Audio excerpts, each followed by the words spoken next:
Praise the lord Jesus.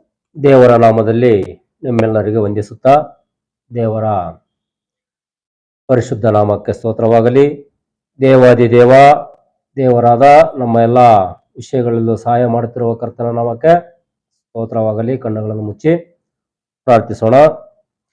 ನಮ್ಮನ್ನು ಬಹಳವಾಗಿ ಪ್ರೀತಿ ಮಾಡುತ್ತಿರುವ ನಮ್ಮ ಪರಲೋಕ ತಂದೆಯಾದ ದೇವರೇ, ನಿನಗೆ ಸ್ತೋತ್ರಗಳ ದೇವ, ನಿನಗೆ ಸ್ತೋತ್ರಗಳು. ಕಳೆದ ದಿನಗಳೆಲ್ಲ, ಕಳೆದ ಕಾಲಗಳೆಲ್ಲ ನಮ್ಮನ್ನು ಕಣ್ಣುಗಳಲ್ಲಿ ಕಣ್ಣಿಟ್ಟು ಕಾಪಾಡಿದ್ದಕ್ಕೆ ಸ್ತೋತ್ರವಾಗಲಿ. ಪವಿತ್ರಾತ್ಮನಿಗೆ ಸ್ತೋತ್ರವಾಗಲಿ, ಕರ್ತನಿಗೆ ಸ್ತೋತ್ರವಾಗಲಿ. ಯೇಸುವಿನ ಆತ್ಮ, ಪ್ರಾಣ ಮತ್ತು ಶರೀರ ದೇವರ ಜೊತೆ ಅನ್ಯೋನ್ಯತೆಯಿಂದ ಐಕ್ಯತೆಯಿಂದ ಇದ್ದು ಮಿತಿಯಿಲ್ಲದ ಪವಿತ್ರಾತ್ಮನಿಂದ ತುಂಬಿದೆ.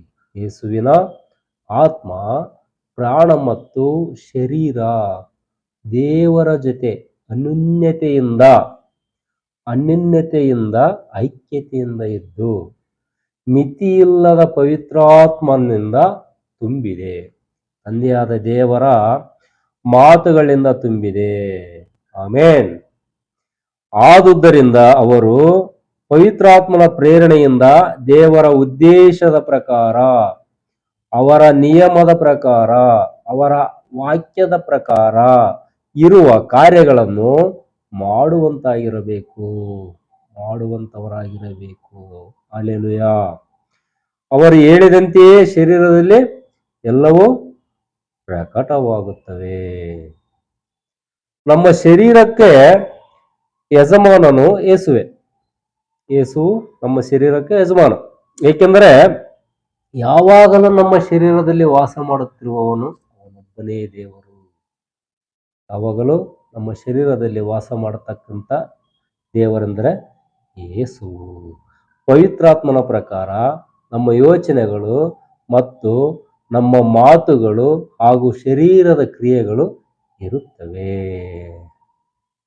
ಆಮೇನ್. ಈಗಿರುವುದರಿಂದ ಪವಿತ್ರಾತ್ಮನ ಪ್ರೇರಣೆಯಿಂದ ನಡೆಯುವಾಗ ಮಾತ್ರವೇ ದೇವರಿಗೆ ಮೆಚ್ಚುಗೆಯಾಗಿ ಜೀವಿಸಲು ಸಾಧ್ಯ. ದೇವರ ಆಶೀರ್ವಾದಗಳಿಗೆ ಹೊಂದಿಕೊಂಡು ಅನುಭವಿಸಲು ಸಾಧ್ಯ. ಆಗ ಮಾತ್ರವೇ ದೇವರ ಉದ್ದೇಶ ನಮ್ಮ ಶರೀರದಲ್ಲಿ ನೆರವೇರುತ್ತದೆ.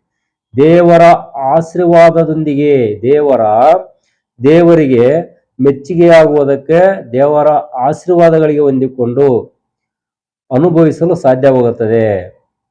ಪವಿತ್ರಾತ್ಮನ ಪ್ರೇರಣೆಯಂತೆ ನಡೆಯುವಾಗ ಮಾತ್ರವೇ ನಾವು ದೇವರಿಗೆ ಮೆಚ್ಚುಗೆಯಾಗುತ್ತೇವೆ.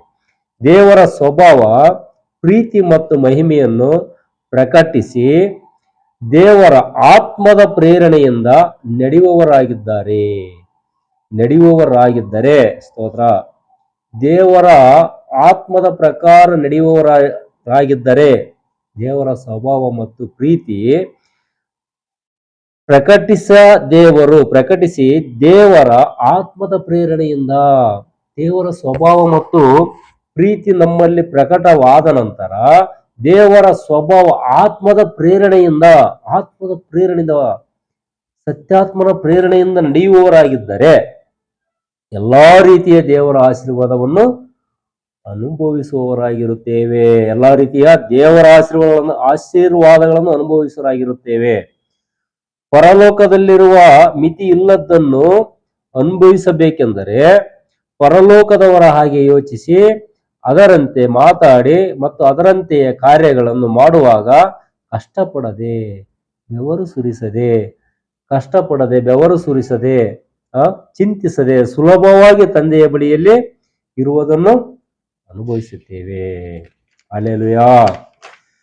ದೇವರ ವಾಕ್ಯ ಎಂಬ ಬೀಜ ನಂಬಿಕೆ ಎಂಬ ಗರ್ಭದಲ್ಲಿ ಒಂದಾಗುವಾಗ ಆ ವಾಕ್ಯ ಆತ್ಮವಾಗಿ ಹೃದಯದಲ್ಲಿ ನಿರಂತರವಾಗಿ ವಾಸ ಮಾಡುತ್ತದೆ. ನಮ್ಮ ಹೃದಯವನ್ನು ತೊಳೆದು ಶುದ್ಧೀಕರಿಸಿ ಪವಿತ್ರಾತ್ಮನ ಫಲಗಳಿಂದ ಸಂತೋಷ, ಸಮಾಧಾನ, ಶಾಂತಿ ಮತ್ತು ನೆಮ್ಮದಿಯಿಂದ ತುಂಬಿಸುತ್ತದೆ. ಹಲ್ಲೆಲೂಯಾ. ಮತ್ತು ದೇವರನ್ನು ಕೊಂಡಾಡುವಂತೆ ನಮ್ಮ ಪ್ರಾಣವನ್ನು ಮಾನಸಾಂತರ ಪಡಿಸುತ್ತದೆ. ಹಲ್ಲೆಲೂಯಾ. ಸಮಸ್ಯೆ ಎನ್ನುವುದು ಸತ್ಯ ಅಲ್ಲ. ಸಮಸ್ಯೆಯಿಂದ ಬಿಡುಗಡೆಯಾಗುವುದು ಸತ್ಯ. ಬಿಡುಗಡೆಯೇ ಸತ್ಯ. ಸಮಸ್ಯೆ ಎಂಬುದು ತಾತ್ಕಾಲಿಕ. ಆ ಸಮಸ್ಯೆಯಿಂದ ಪರಿಹಾರ ಎಂಬುದು ನಿತ್ಯ. ಯಾವಾಗಲೂ ನಿತ್ಯ, ನಿರಂತರವಾದ್ದಾಗಿರುತ್ತದೆ. ಸಮಸ್ಯೆ ಎಂಬುದು ನಮಗೆ ದೇವರಲ್ಲ. ಸಮಸ್ಯೆ ಎಂಬುದು ನಮಗೆ ಸತ್ಯ ಅಲ್ಲ. ಸಮಸ್ಯೆಯಿಂದ ಬಿಡುಗಡೆಯಾಗುವುದು ಸತ್ಯ. ಸತ್ಯ. ಸಮಸ್ಯೆ ಎಂಬುದು ತಾತ್ಕಾಲಿಕವಾಗಿದ್ದು, ಆದರೆ ಪರಿಹಾರ ಎಂಬುದು ನಿತ್ಯ ನಿರಂತರವಾದದ್ದಾಗಿದೆ. Hallelujah, hallelujah, hallelujah.